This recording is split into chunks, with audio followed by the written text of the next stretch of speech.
देख रहे हैं सुदर्शन न्यूज। और इस वक्त एक बड़ी खबर आ रही है। पाकिस्तान को एक बार फिर से बड़ा झटका भारत सरकार की तरफ से दिया गया है। दुनिया भर में अलग थलग करने की नीति के तहत भारत सरकार ने यह फैसला लिया है कि सार्क सम्मेलन में प्रधानमंत्री शिरकत नहीं करेंगे। सार्क सम्मेलन में नहीं जाएंगे प्रधानमंत्री मोदी। ये बेज़बान पाकिस्तान के लिए बड़ा झटका है। पाकिस्तान को अंतर्राष्ट्रीय स्तर पर मुंह तोड़ जवाब देने के लिए लगातार भारत सरकार प्रयासरत है और साथ ही साथ भारत का साथ देने के लिए दूसरे देश भी आ चुके हैं। तीन देश भी सीधे तौर पर सार्क में जाने से उन्होंने मना कर दिया है। पाकिस्तान को भारत ने अलग थलग करने की जो नीति अपनाई थी, उस नीति के तहत अब ना तो भारत के प्रधानमंत्री पाकिस्तान में सार्क सम्मेलन में शिरकत करेंगे और साथ ही साथ तीन देशों ने भी सार्क सम्मेलन में हिस्सा लेने से मना कर दिया है, जिसमें अफगानिस्तान, बांग्लादेश और भूटान, ये तीन वो देश हैं जो सार्क सम्मेलन में हिस्सा लेने के लिए पाकिस्तान इस्लामाबाद नहीं जाएंगे।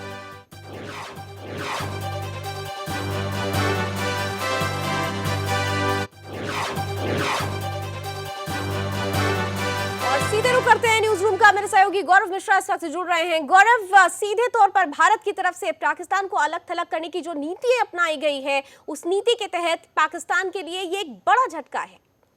देखिए, निश्चित तौर पर अब से थोड़ी देर पहले विदेश मंत्रालय की तरफ से जो है ट्वीट करके इस बात की जानकारी दे दी गई है कि जो सार्क सम्मेलन होने वाला है इस्लामाबाद में, उसमें फिलहाल जो है भारत की तरफ से प्रतिनिधित्व करने के लिए कोई भी नहीं जाएगा और खुद प्रधानमंत्री वहां पे नहीं जाएंगे। और ये इस चीज़ का रुख तभी साफ हो गया था जब प्रधानमंत्री नरेंद्र मोदी ने अपने संबोधन में साफ कह दिया था कि पाकिस्तान को अब अलग थलग करके ही दम लेंगे। जिस तरीके से पाकिस्तान की तरफ से लगातार आतंकी हमले किए जा रहे हैं और जो भी सबूत मिल रहे हैं वो पाकिस्तान के खिलाफ ही सबूत मिल रहे हैं। हमने देखा कि कल किस तरीके से यूएन में सुषमा स्वराज ने जो अपना भाषण दिया और कड़े शब्दों में पाकिस्तान को जवाब दिया, उसके बाद से ही साफ था कि जो सार्क सम्मेलन 8 और 9 नवंबर को इस्लामाबाद में होना है, वहां फिलहाल भारत की तरफ से कोई प्रतिनिधित्व करने नहीं जाएगा। लेकिन अब जब भारत ने मना कर दिया है सार्क सम्मेलन में हिस्सा लेने से, उसके बाद से खबर यह भी आ रही है कि अफगानिस्तान, भूटान और बांग्लादेश भी सम्मेलन में नहीं जा रहे हैं। यानी कि अब वो देश आकर के साथ में खड़े हो रहे हैं जो हमेशा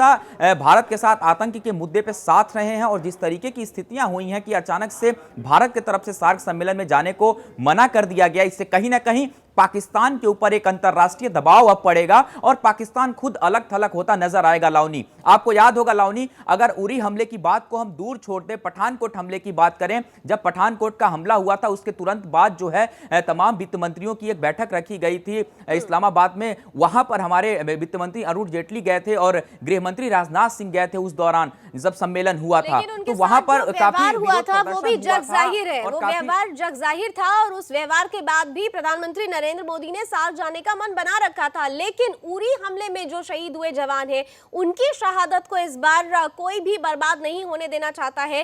पूरा देश उबल रहा था, पूरा देश नाराज है और यही वजह है कि सरकार से कठोर रुख की उम्मीद लगाए बैठे देश को एक उम्मीद दिखाई दी है, एक बड़ा झटका दिया है भारत सरकार की तरफ से पाकिस्तान को। मेजबान पाकिस्तान को यह झटका है। सार्क सम्मेलन में भारत शिरकत नहीं कर रहा है। भारत के प्रधानमंत्री नरेंद्र मोदी सार्क सम्मेलन जो कि 8 और 9 नवंबर को इस्लामाबाद में होने वाला है, वहां पर नहीं शिरकत करेंगे। साथ ही साथ तीन देशों अफगानिस्तान, बांग्लादेश और भूटान ने भी इस अलग थलग की नीति में भारत का साथ दिया है।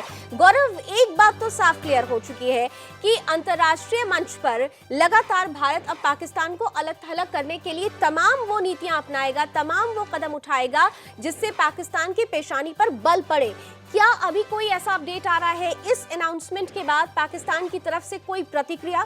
क्योंकि जब हमने देखा यूएन में फॉरेन मिनिस्टर के स्टेटमेंट के बाद ही पाकिस्तान की तरफ से एक स्टेटमेंट आया कि कश्मीर के प्रति उन्होंने जो एक नरम रुख अपनाया था। अब्दुल बासित ने कहा कि लोग कश्मीर में रहना चाहते हैं तो कश्मीर में रहें, जहां रहना चाहते हैं वहां रहें। एक डर था। क्या इस अनाउंसमेंट के बाद, इस घोषणा के बाद भी पाकिस्तान की तरफ से कोई प्रतिक्रिया अभी तक आ पाई है?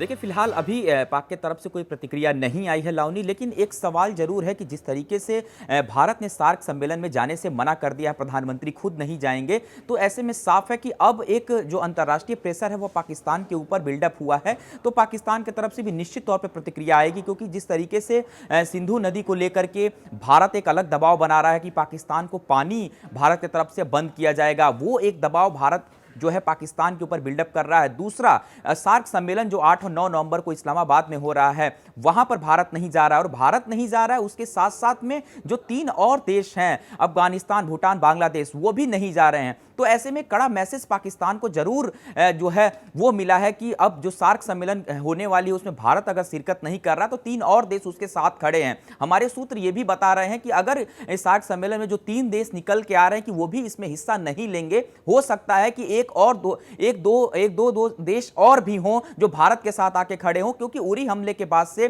पाकिस्तान की चौतरफा निंदा हो रही है। उरी हमले में जितने भी सबूत मिले हैं, पाकिस्तान भले उसको नाकार रहा हो, लेकिन वो सबूत इशारा करते हैं कि वो पाकिस्तानी थे जिन्होंने इस पूरी अटैक को किया था। तो साफ तौर पे उरी हमले के बाद एक बड़ा सख्त कदम भारत की तरफ से उठाया गया है। और भारत में गौरव, ऐसे में जो वर्तमान अध्यक्ष नेपाल है, नेपाल को ये लेटर लिखा गया है क्योंकि वर्तमान अध्यक्षता जो कर रहा है इस बार की सार्क सम्मेलन का, वो नेपाल कर रहा है। ऐसे में क्या अब ये समझा जाए कि बॉल नेपाल के पाले में है?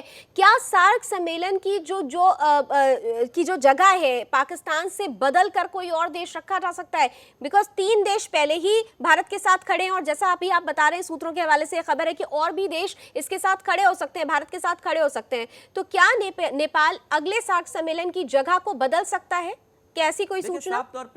साफ तौर पे लावनी एक मैसेज जरूर जाएगा, और इस तरीके का अगर प्रेशर भारत बना रहा है, क्योंकि आज भारत की गिनती उन शक्तिशाली देशों में की जाती है, आर्थिक रूप से भारत किस तरीके से मजबूत है, और खास करके जिस तरीके से पिछले दिनों प्रधानमंत्री नरेंद्र मोदी ने खुद ये तमाम बातें कही थी कि पाकिस्तान को कहीं का नहीं छोड़ेंगे, सुषमा स्वराज का भाषण ले लीजिए, कई ऐसे उदाहरण हैं। तो ये एक प्रेशर है जो बाकी देशों को भी लगता है कि भारत ने उरी हमले के बाद से अपने एक्शन को बदल दिया है, भारत ने बात करने का तरीका बदल दिया है, भारत ने पाकिस्तान के साथ जो संबंध थे उसको जिस तरीके से भारत खुद आगे बढ़ के उससे निभाता था उसका तरीका बदल दिया है। तो एक के बाद एक पाकिस्तान को मुंह की खानी पड़ रही है। तो ऐसे में साफ है कि जो सार्क सम्मेलन इस्लामाबाद में हो रहा है, एक प्रेशर जरूर बिल्डअप किया जा रहा हो कि कम से कम इस सम्मेलन की जगह को भी बदला जाए, क्योंकि जो अध्यक्षता नेपाल की तरफ से की जा रही है, एक पत्र जरूर भेज दिया गया है कि फिलहाल भारत सार्क सम्मेलन में प्रतिनिधित्व नहीं कर रहा है। इसका सबसे बड़ा कारण है उरी अटैक। लेकिन भारत ने पठानकोट अटैक को नजरअंदाज करते हुए जब पिछली बार सार्क सम्मेलन में शिरकत किया था, उसमें राजनाथ सिंह, गृह मंत्री राजनाथ सिंह पहुंचे थे, जब वित्त मंत्रियों का सम्मेलन था, वित्त मंत्री अरुण जेटली पहुंचे हुए थे, उनके साथ किस तरीके का व्यवहार हुआ वहां पे वो भी लोगों ने देखा था, किस तरीके से जगह जगह विरोध का सामना करना पड़ा था वो भी उन लोगों ने देखा था। तो फिलहाल उस समय की स्थितियां कुछ और रही थी लावनी, पठानकोट हमले की अगर बात करें, लेकिन उरी अटैक के बाद से भारत को लगता है कि अब पाकिस्तान को संदेश देने का वक्त आ गया है, और पूरे देश दिया जा रहा है, और ये सीधा संदेश पाकिस्तान को है। और नवाज शरीफ के उस बयान को है, जब वो लंदन में थे तो उन्होंने सीधे तौर पर कहा था कि भले ही अगर सार्क सम्मेलन में नरेंद्र मोदी शिरकत नहीं करते हैं, भारत नहीं शिरकत करता है, तो इससे कोई फर्क नहीं पड़ता, दूसरे तमाम देश जरूर शिरकत करेंगे।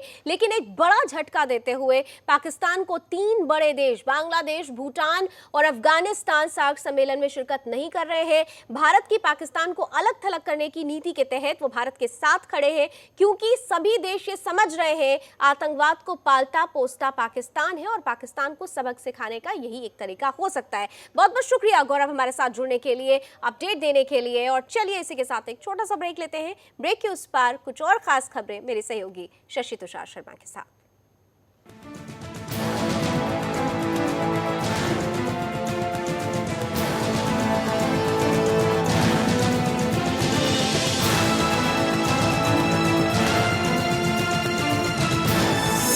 आप देख रहे हैं सुदर्शन न्यूज।